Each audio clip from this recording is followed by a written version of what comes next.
तो वैसे अब तक हमने देखा है कैसे टेबल बनाते हैं और कैसे फॉर्म बनाते हैं, H1 टैग को देखा है, इनपुट टैग को भी देख चुके हैं। तो अभी अब हम देखने वाले हैं, ये क्या हो गया। तो अभी हम देखने वाले हैं लिस्ट के बारे में, लिस्ट क्या होता है, और टेबल भी देखेंगे। टेबल मैं गलती से भूल गया, माफी चाहता हूँ। और टेबल देखेंगे, ठीक है। तो जल्दी से जो HTML ट्यूटोरियल था, अब यहाँ पे एक ट्यूट 7 इसमें बनाएंगे, तो इसी को ओपन कर लेते हैं, ठीक है। और ओपन करते हैं इसको, और इसको क्लोज कर दूंगा मैं। ये हमारा पुराना वाला था, जैसा हमने देखा था, थोड़ा सा जावास्क्रिप्ट हमने देख लिया था गलती से, जो नहीं देखना चाहिए मुझे, क्योंकि HTML ट्यूटोरियल है। जावास्क्रिप्ट वैसे भी कुछ समझ नहीं आने वाला है। तो मैं ट्यूट 7.html कर देता हूँ, और फिर उसके बाद मैं बॉयलर कोड को जनरेट करूंगा एक्सक्लेमेशन मार्क डाल के, और यहाँ पे लिखूंगा ट्यूट 7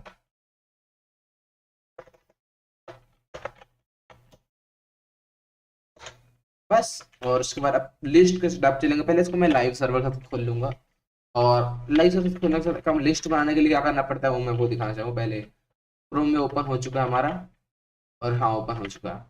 पहले मैं एक लिखूंगा, जैसे मैं एक लिख लेता हूँ, सेंटर डॉट H1 लिख लेता हूँ।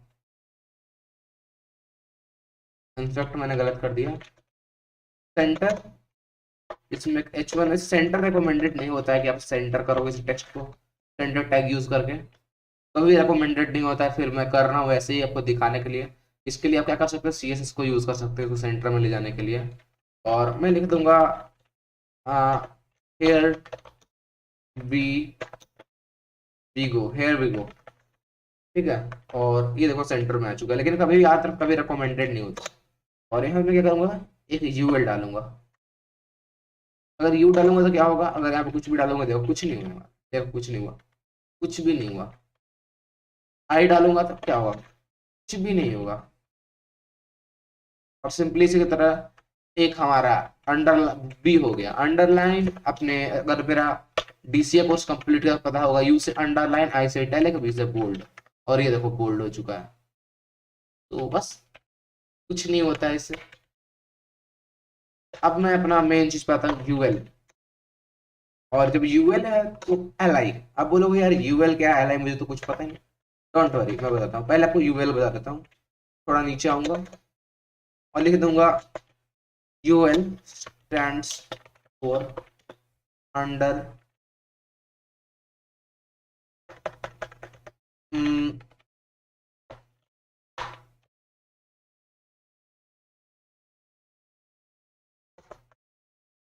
मैं कुछ बता रहा हूँ, तो याद रखना, ठीक है। यहाँ पे दो तरीके चीज होते हैं।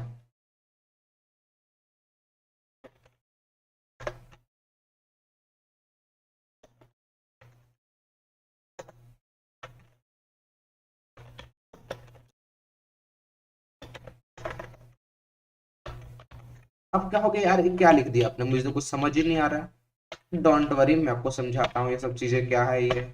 और ये मुझे कलर बेकार लग रहा है, कलर चेंज कर लेते हैं अपना, ठीक है। विजुअल स्टूडियो का डार्क कर लेता है, ठीक है। अब आपको सही से दिखाई देगा। देखो UL जो है, जो मैंने किया है यहाँ पे UL है, ये अन ऑर्डर लिस्ट के लिए होता है। OL ऑर्डर लिस्ट के लिए, मैं वो भी करके दिखाता हूँ। OL और LI लिस्ट आइटम, LI का यूज करेंगे, UL और OL के बीच में LI यूज करते हैं। और जैसे मैं LI इंटू 5 कर दूं, मेरे पास 5 LI बन के आ गए। सिंपली यहाँ भी मैं क्या करूंगा, LI इंटू 5, मेरे पास 5 5 LI दोनों में आ चुके हैं। और ये दोनों क्या सेम लाइन में है, हाँ ये सेम लाइन में है, देखो सेम लाइन में आ चुके हैं। और मैं क्या लिखूंगा पे, जैसे मैं इन सब में मैं क्या लिख दूंगा, होम, और इसमें क्या लिखूंगा, अब सेव करके आऊं। तो ये देखो जो मेरा LI जो है UL में था, उसमें LI क्या हुआ, लिस्ट आइटम, ये डॉट डॉट आ गया। लेकिन जो हमारा OL में था वो 1 2 3 4 में आ गया। अब हो गया यार, ऐसा क्यों हुआ, क्योंकि देखो इसका मतलब ही मैंने यहाँ पर नीचे लिखा हुआ है, ये अनऑर्डर लिस्ट है। इसका कोई ऑर्डर नहीं होगा, ये आपको डेसिमल में दे देगा। और ऑर्डर लिस्ट में क्या हुआ, ऑर्डर है कि हाँ 1 है या 2 है, 3 है, 4 है, 5 है। तो आई होप इसमें कंफ्यूज नहीं होगा कि क्या है, ठीक है। ये UL OL LI कोई कंफ्यूजन वाला बात नहीं है। तो गाइस टेबल भी आप इसी को कह सकते हो। टेबल जब भी आप बनाते हो तो आप यूएल ओएल को यूज करके क्या करो, ये टेबल बन जाता है आपका।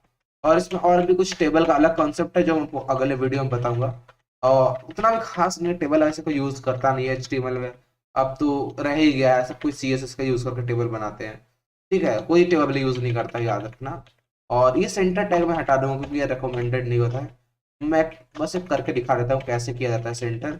आपको किसी भी टेक्स्ट को सेंटर करना है, आप यहाँ में लिखोगे, जैसे मैं लिखता हूँ डॉट टेक्स्ट सेंटर। और सिर्फ डिव को मैं क्या करूंगा,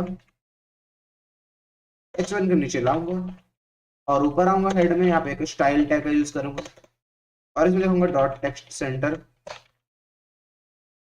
और इसमें क्या है, किसको मैं सेंटर जो डिव है इसमें किसको करना चाहता हूँ, तो इसके अंदर का एलिमेंट H1 को करना चाहता हूँ। फिर यहाँ पे लिखूंगा क्या, टेक्स्ट लाइन सेंटर। अब मैं भी सेव नहीं किया, देखो सेव नहीं किया तो सेंटर सट चुका है। जैसे सेव करूंगा अब सेंटर में आ गया। अब को क्या किया यार, तो मैंने इस कंटेनर दिया, इसे क्या कंटेनर दिया, डिव। कंटेनर का इस बहुत टाइप कंटेनर होते हैं, हर एक कंटेनर होता है एलिमेंट, लेकिन बेसिकली दो कंटेनर होते हैं, एक आपका डिव होता है और दूसरा होता है स्पैन नाम का कंटेनर। और ये दो कंटेनर को आप यूज करते हो अपने HTML और CSS को लिखने के लिए।